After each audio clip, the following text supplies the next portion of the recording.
Smith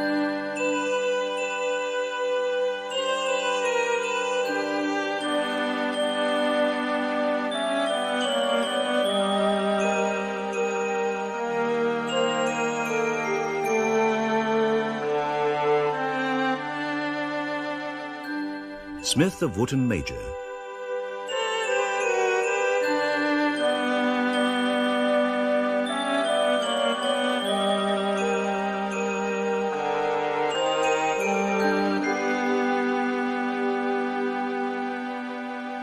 According to the dictionary, fairies are small supernatural beings believed to possess magical powers and to have great influence for good or evil over the lives of men.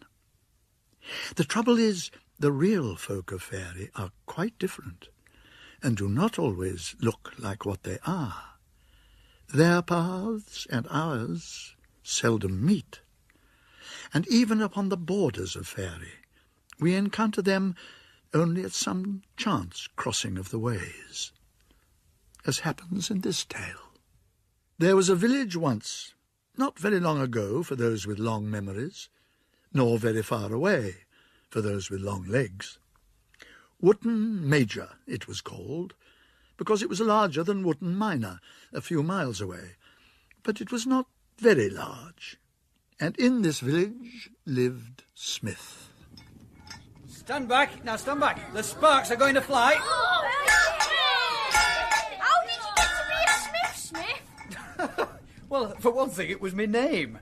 You see, my father was Smith before me, so I grew up with hammers and anvils. Me dad says you're the best Smith for miles around. Well, I dare say he's right. Here, Ned, get that heated up again. Yeah, right, Father. Can you make anything, Smith? Anything and everything you could ever need or wish for, so long as it's made of iron. Farm tools, carpenter's tools, pots and pans, bars, bolts and hinges, pot hooks, fire dogs and horseshoes. All of them strong and lasting, good to look at and good to handle. Are you the most important person in the village, Smith? Dear me, no, that'd be the master cook. Why him? Because what Wootton Major is most famous for is its cooking.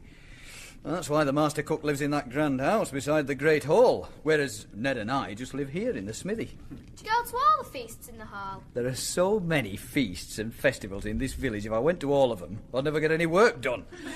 But I've been to a good few, including the 24 feast. Why is it called that, Smith? Don't you young'uns know any history?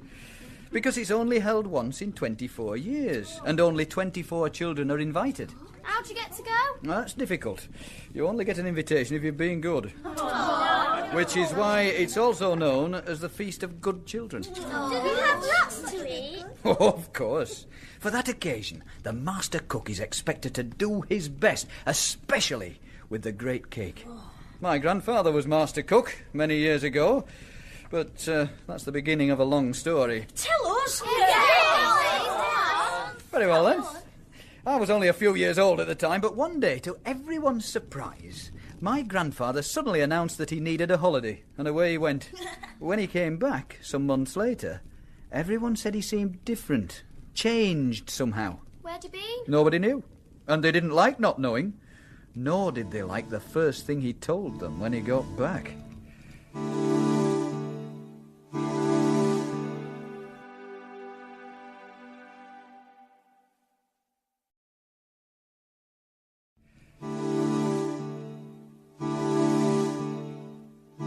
Be pleased to know that I have not come back to you empty-handed.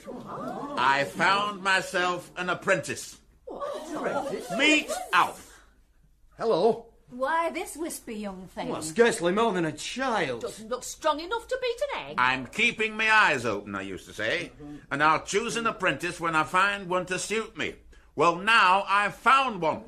I'll serve the master and all of you as best I can. That remains to be seen. Anyway, what's wrong with a local lad for apprentice? Listen, the choosing of an apprentice is the master cook's affair and no one else's. And as I've said, I've made my choice. And so he had. 3 years later came another surprise. Alf? Yes, master?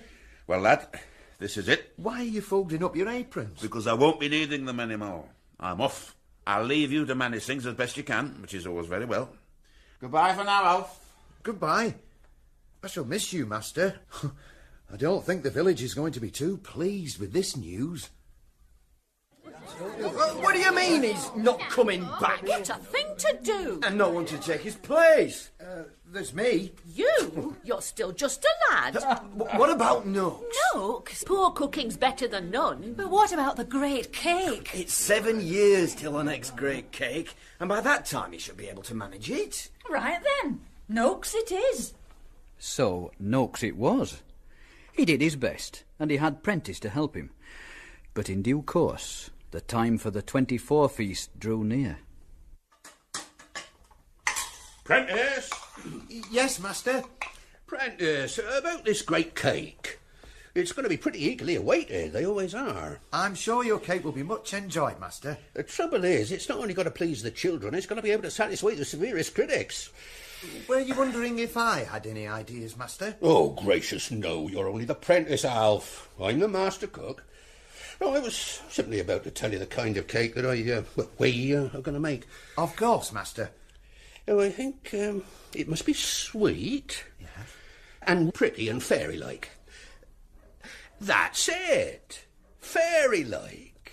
I'm not sure I know what you mean by fairy-like, Master. Oh, stupid boy. Well, you must know what a fairy looks like. I just wondered what you thought they looked like. Well, they got wings, of course. You know, like a butterfly. Ah. What I'll have is a little doll, dressed all in white, with a wand in her hand ending in a tinsel star, on a kind of miniature mountain. Yes, with little trees up the sides, and the words Fairy Queen written in pink icing round her feet. What do you say to that, Prentice? It's certainly an idea, Master. And don't forget it was mine. Well, have you got any work to do, lad? Standing around chattering all day?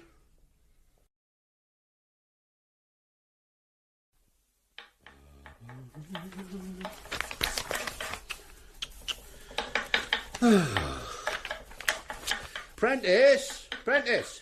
Coming, Master. Somewhere or other there's a box of spices which that last master cook left behind when he wandered off into the blue. Where is it, do you know? Why, yes, Master, but it's always been on that shelf just above your head. Well, reach up and get it down for me. Calls himself an apprentice. Here you are, Master. Oh, dear. Dust. Oh, there's nothing much left in here. And what is left is pretty musty and probably useless. Hello? What's this? It looks like a star. Some kind of metal. But it's tarnished. That's funny. No, it isn't. What do you mean, if it isn't? Fae. It's what? It comes from the realm of Faery. How would you know? Now get on with stoning those raisins. What are you going to do with the star, Master? Oh, and put it in the cake, of course. It's just the thing. I dare say you've been to children's parties where trinkets like this have been stirred into the cake mixture. But this isn't a trinket, Master. It is a Fae star. Oh, very well. You tell the children. It'll make them laugh. I don't think it will, Master. But it's the right thing to do. Quite right. Who do you think you're talking to? Anyway, since you seem to be set on fairies, I'll let you make the Fairy Queen to put on the cake. Very good, Master. I'll do it if you're too busy. But it was your idea, not mine. Yeah. It's my place to have ideas, and yours to do what you're told.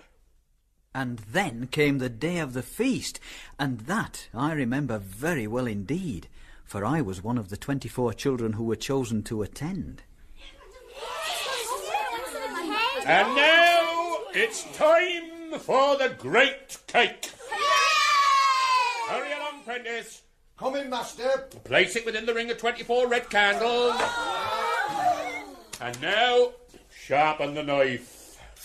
It's a mountain. Covered in ice. And there's tiny fir trees on the slopes. And on the very top of the mountain, such a pretty little girl. She's dressed all in white like the snow. Pretty little wing. Yeah, and there's a matching wand. She's a snow maiden. Oh, don't be stupid. She's a fairy. She's a fairy queen, It says so. Have you sharpened that knife, Prentice? I think you'll find it sharp enough, Master. Now, my dears, before I start cutting, I should tell you that inside this lovely icing there's a cake made of many nice things to eat. And stirred well in are some pretty trinkets and little coins and whatnot. And I'm told that it's lucky to find one in your slice. There are 24 in the cake, so there should be one for each of you if the Fairy Queen plays fair. But she doesn't always do so. She's a tricky little creature. You ask Mr. Prentice, isn't that so? If you say so, Master. What are you staring at, lad? Nothing, Master. Nothing at all. But it wasn't nothing. His eyes gleamed in the light of the candles, and I knew he was staring at me. Oh, but no, I'm forgetting. There's 25. There's also a little silver star. The special magic one, or so Mr. Prentice says. I expect it's a specially lucky thing to find. But be careful. If you break one of your pretty front teeth on it, the magic star won't mend it. Every now and then a trinket or coin was discovered. Some found one, some found two, several found none. And as for me... Oh! I found a silver coin. Let me see. Here. You're lucky. I wish I'd found one. Nothing in your slice, Nell? No. Never mind. Then you can keep mine. Thank you, Smithson. Well, now, who's found the magic star? Not me. Oh, no one found it. Oh, bless me. And it can't be made of silver after all. It must have melted. Perhaps Mr. Prentice was right, and it was really magical, and it's just vanished and gone back to fairyland. Not a nice trick to play, I don't think, eh, Prentice? What's with the dark looks? We all make mistakes, lad. Not about such things.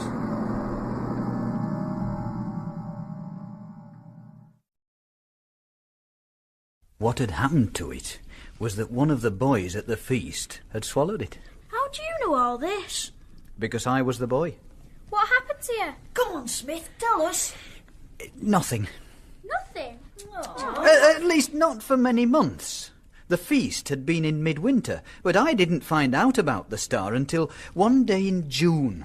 It was my birthday, my 10th birthday. So how did you find out? Well, the nights were hardly dark, and I couldn't sleep. So I got up, long before dawn. I looked out of the window, and a little breeze, cool and fragrant, stirred the waking trees. The world seemed quiet and expectant. Then the dawn came, and far away I heard the dawn song of the birds beginning. That music reminds me of those stories of the realm of fairy. Except in those stories, the people are always singing too. Then I began to sing. La la la la la la la la. Singing a melody that he seemed to know by heart. And in that moment, The star fell out of my mouth. and he caught it on his open hand. Bright silver. And without thinking, I clapped my hand to my head, and there the star stayed, in the middle of my forehead. La la la la la la la la. He sang as he worked at his forge and anvil. And when Smith began to sing, those nearby stopped their own work and came to the smithy to listen.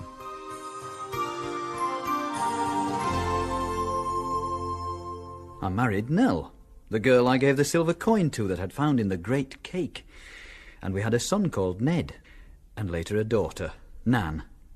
And that was all that most people knew of Smith of Wootton Major. But there was more to know.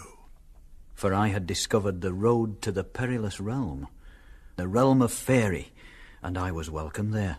For the star shone bright on his brow, and he was as safe as any mortal can be in that perilous country. At first, I walked quietly among the gentler folk and creatures of that land, in the woods and meads of fair valleys. Later, in longer journeys, I saw things of both beauty and terror. I saw a great ship cast high upon the land, and the elven mariners it carried were tall, and a piercing light was in their eyes.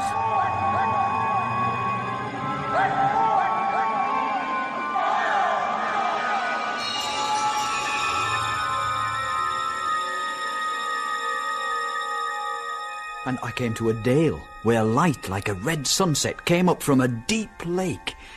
And looking down, I saw to an immeasurable depth.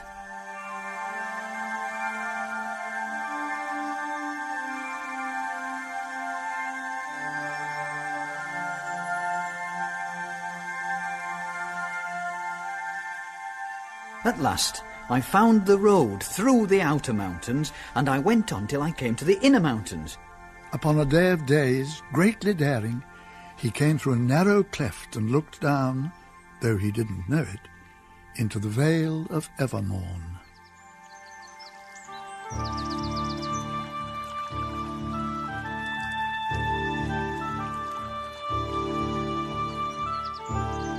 On a lawn, beside a river bright with lilies, were many maidens dancing.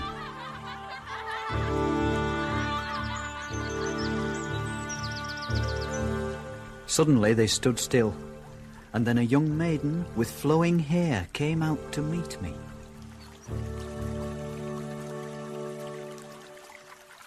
You are becoming bold, Starbrow, are you not?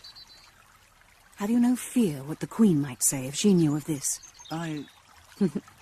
You imagined that the star on your forehead gave you the liberty to go wherever you wished. Yes, I did think that. And now I know that it does not.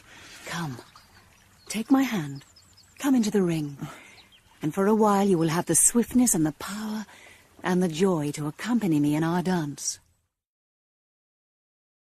For a while, she had said, and all too soon the dance was ended.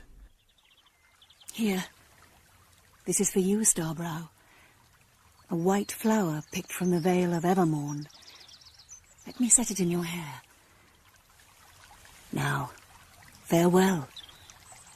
Maybe we shall meet again, by the Queen's leave.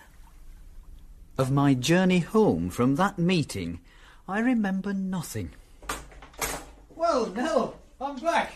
Dear man, where have you been? And what have you seen? Daddy! Hello, little Nan. Your star's shining bright. Oh, there's a flower in your hair, see? Where's it from, Dad? A long way away. Now it's here. And filling the house with light. And shadows. Your shadow, Dad, makes you look like a giant. The flower didn't wither or grow dim.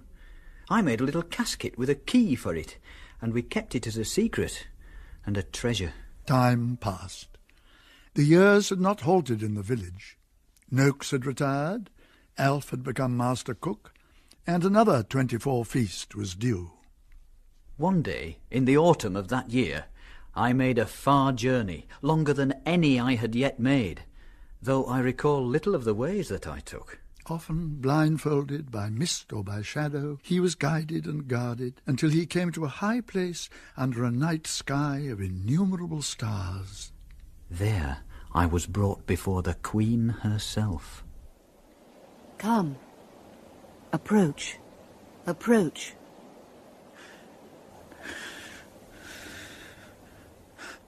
I know you now. Yes. We danced once in the Vale of Evermorn, and I gave you a white flower. Come, I would talk with you. And we spoke long together, for the most part without words. But what is this? Why do you weep? For a shameful memory. A memory of what? Of long ago. Of a little dancing figure with a wand on a mountain made from sugar. Of the name Fairy Queen taken in vain. Do not be grieved for me, Starbrow, nor too much ashamed of your own folk. Better a little dull, maybe, than no memory of fairy at all. For some, the only glimpse. For some, the awakening. Now, at farewell, I will make you my messenger.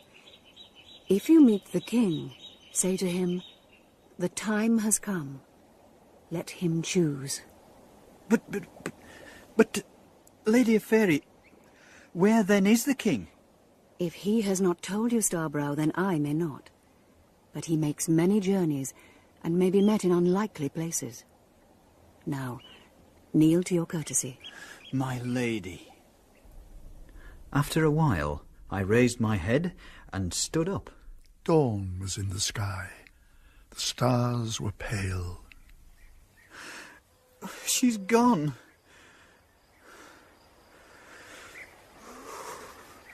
I must return home, although my way leads to bereavement.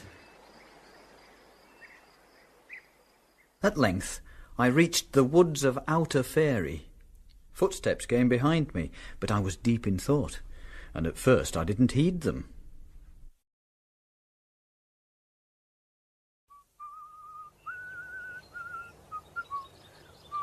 Are you going my way, Starbrow? What? I don't know. What way are you going, then? I'm going back to your village now, and I hope that you are also returning. I am, indeed. Let's walk together. I've just remembered something. Before I began my homeward journey, a great lady gave me a message. But we shall soon be passing from Faery, and I don't think I shall ever return. Will you? Yes, I shall. You may give your message to me. Ah, but the message was to the king. Do you know where to find him? I do. What was the message? The lady only asked me to say to him, the time has come, let him choose. I understand. Trouble yourself no further. Do I know you, sir? If I throw back my hood, you may recognise me. There. Now, do you know me, Smith? Why, yes. You're Alf, the prentice. Master cook now, but prentice once. Your eyes gleaming in the candlelight, holding the bright knife for the cutting of the cake. Yes.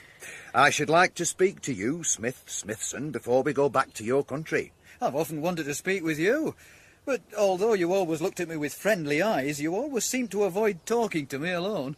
If I looked at you with friendly eyes, then they took their gleam, as they do now, from this star. See? If I touch it with my forefinger, then the gleam leaves my eyes. It is about this thing that I want to speak to you. What do you mean? Do you not think, Master Smith, that it is time for you to give it up? What is that to you, Master Cook? Isn't it mine? It came to me. And may a man not keep the things that come to him so? At the least as a remembrance. Some things. Those that are free gifts and given for remembrance. Well? But others are not so given. You look troubled. I was thinking, with gratitude, of all that the stars brought me. I know. And I also know you to be a generous man. Then what should I do? Should I give it to one of the great in Faery? Should I give it to the king? You could give it to me, but you might find that too hard. Will you come with me to my storeroom and put it back in the box where your grandfather laid it many years ago? I didn't know that. What are you going to do with the star? This year, I shall prepare my second 24 feast. The only master cook, as far as is remembered, ever to bake 2 great cakes. I wish to put the star in it. Very well. You shall have it. Do you know who'll find it? We shall see.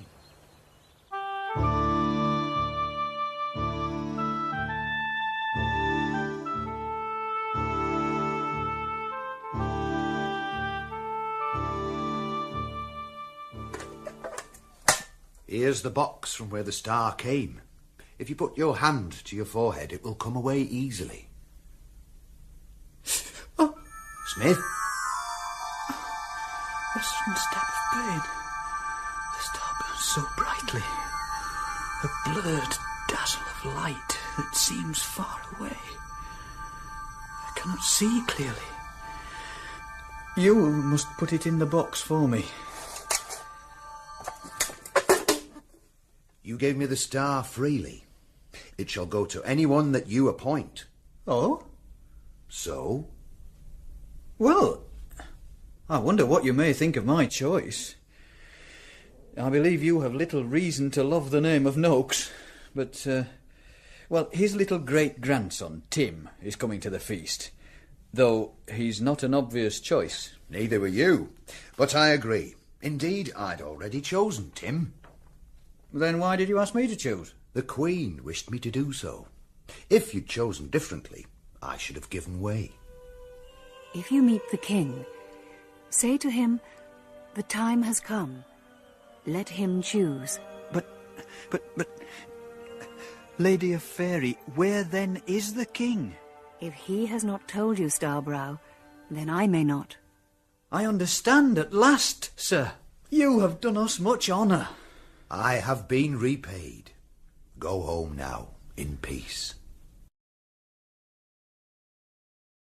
It was evening as I turned my steps towards home, and the even star was shining in a luminous sky close to the moon. Dad! You're home! Ned. I've been hoping for you since yesterday. Oh, how tired you look. Have you walked far? All the way from daybreak to evening. Still, I shan't be going on journeys again, Ned. Not on long ones, if you understand me. Oh, is that the way it is, Dad? I wonder what to become of the star. That's hard. Well, there it is. I've handed it on. And come back to hammer and tongs. Father, do you remember the day when you came back with the flower, and I said that you looked like a giant by your shadow? Well, the shadow was the truth.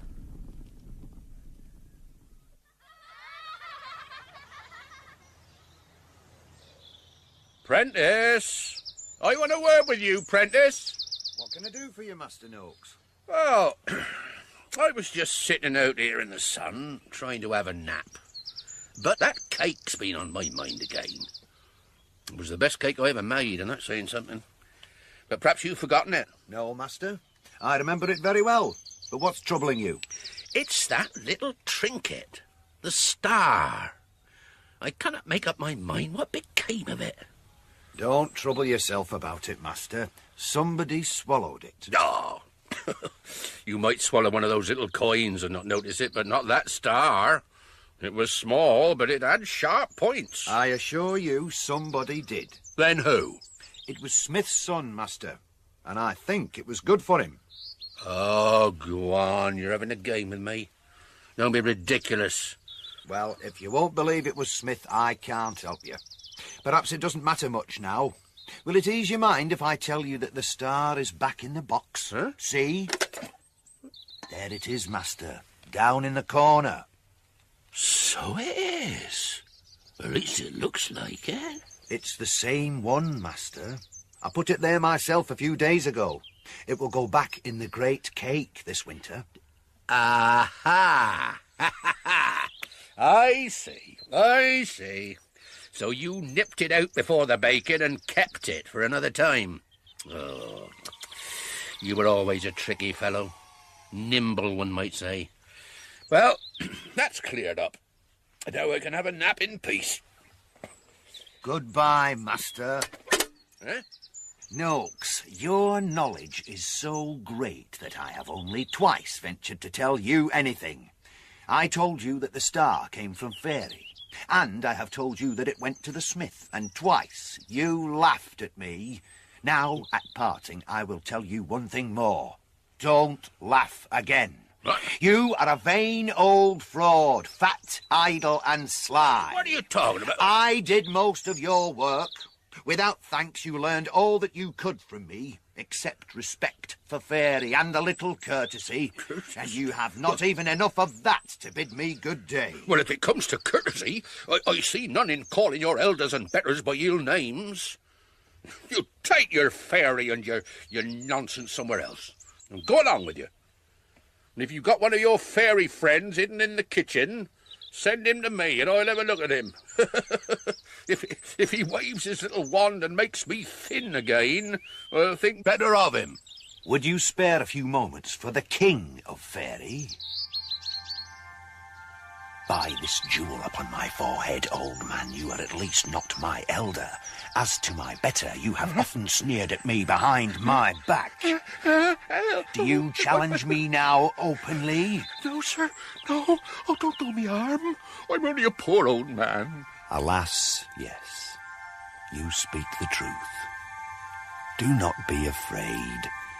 But will you not expect the King of Faery to do something for you before he leaves you? I grant you your wish. Farewell. Now go to sleep.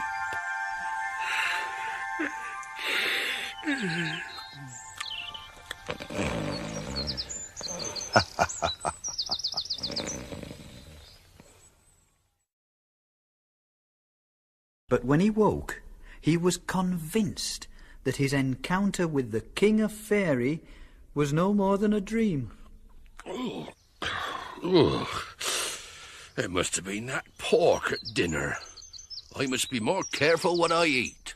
And from that day, Noakes became so lean, his clothes and his skin hung on him in folds and creases, and the children called him Old Rag and Bones.